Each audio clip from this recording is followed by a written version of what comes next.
Alors là, nous allons voir maintenant dans cette vidéo le reste des étapes dans un guide d'entretien.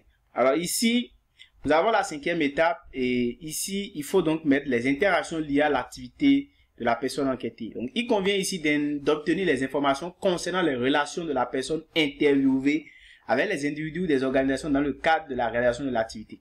Donc ici, exemple, le recours à l'entourage, à des structures de formation ou bien à des forums internet, etc. lors de l'usage des TIC. Est-ce que la personne, dans le cadre de l'activité sur laquelle on fait l'enquête, est-ce que la personne a des recours à d'autres sources d'informations, à d'autres sources qui lui permettent de pouvoir continuer dans l'activité? Donc c'est tout cela qu'il faut donc recueillir comme information. Ici, nous allons voir donc le 6e point, les projections d'usage dans l'activité. Alors, il s'agit d'obtenir de l'information concernant les résultats attendus de l'activité. Exemple, les attentes des adolescents de l'usage des TIC quant à leur développement personnel et quant aux relations qu'ils entretiennent avec les autres. Ça, c'est vraiment très important. Ensuite, 7e point, nous allons voir ici maintenant les informations. Et les informations ici, c'est ce que nous allons être en mesure de recueillir. Donc, nous sommes dans une société où l'information a pris une place fondamentale. Donc, il est donc important de s'intéresser aux informations produites au cours de l'activité, c'est-à-dire aux informations recherchées, leur type, leur provenance et à la manière dont ces informations sont traitées. Comment ces informations-là sont traitées? Dans quel but? Alors, en sociologie, il s'agira de s'intéresser à la manière dont ces informations transitent entre individus et les représentations qu'elles véhiculent. Donc ici, vous voyez, chacun aura une perception de l'information. Chacun aura en fait sa conception de telle ou de telle chose. Et l'information peut circuler et changer d'un individu à un autre. D'où est-ce que l'information provient?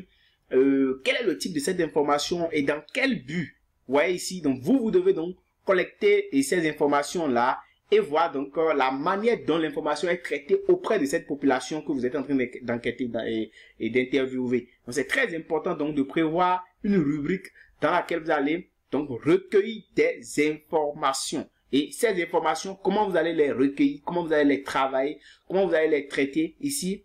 Donc par rapport aux personnes que vous interviewez, par rapport aux personnes à qui vous vous adressez, par exemple ici, vous devez prévoir donc comment vous allez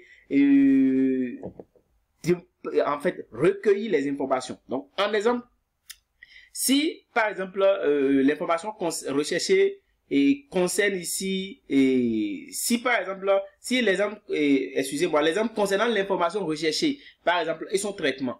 Dans ce cas, par exemple, pour l'étude de l'usage des TIC, quand on parle de TIC, c'est les technologies les technologies en fait de communication, d'accord? Donc ici, de l'information et de la communication, excusez-moi. Donc ici, les ressources informationnelles mobilisées et comme les modes d'emploi, par exemple, et la manière dont ils sont utilisés pour l'étude de l'usage des technologies de l'information et des communications. Donc, le discours produit à l'égard.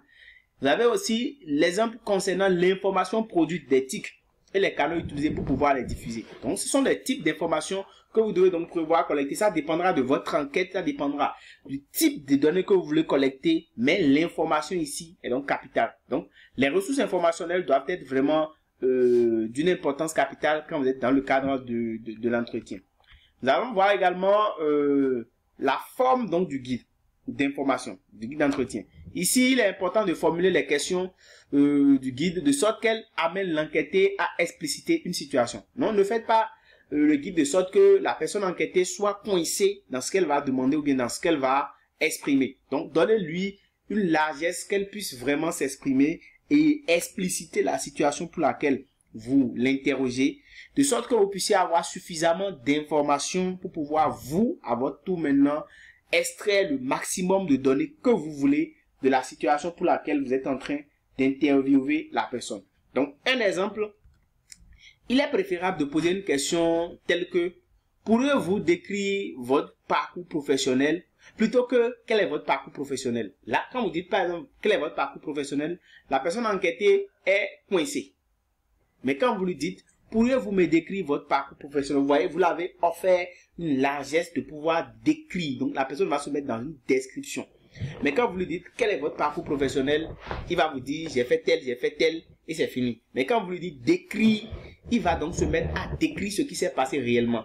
Donc ça dépend donc de l'information collectée dans, comment dit-on, et des informations, des choses, des situations que la personne a vécues lors de son parcours professionnel vont donc transparaître dans sa description. Mais si vous lui dites simplement quel est votre parcours professionnel, elle ne vous citera que les endroits où elle a travaillé et c'est fini, ou bien les diplômes qu'elle a obtenus et tout, les lieux où elle a fait les études et tout. Donc, elle n'entrera pas dans les détails pour vous fournir plus d'informations que vous ne voulez. Donc, voilà un peu ce qu'il faut donc comprendre à ce sujet. Alors, la première proposition incitera l'enquêteur à produire un récit de son parcours. C'est-à-dire, c'est ce que je viens de dire. Donc, quand vous lui dites, par exemple, pourriez-vous me décrire, elle va faire un récit. Mais la seconde va donc se traduire par une réponse lapidaire. Je suis médecin, je suis ingénieur, je suis chef de projet, je suis chef d'entreprise. Donc, et ça se limite à ça. Et c'est si la personne veut même aller en profondeur qu'elle va vous dire non, voilà, j'ai fait le cours primaire à tel endroit, j'ai fait tant à temps, j'ai fait tant à temps. Mais là, c'est pas un parcours professionnel, c'est un cursus scolaire.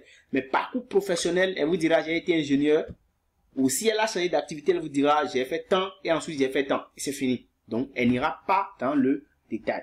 Et alors que dans le cadre de notre activité ici, il est vraiment hyper important d'entrer donc dans les détails. Alors, nous allons donc nous arrêter là et continuer donc sur la prochaine vidéo.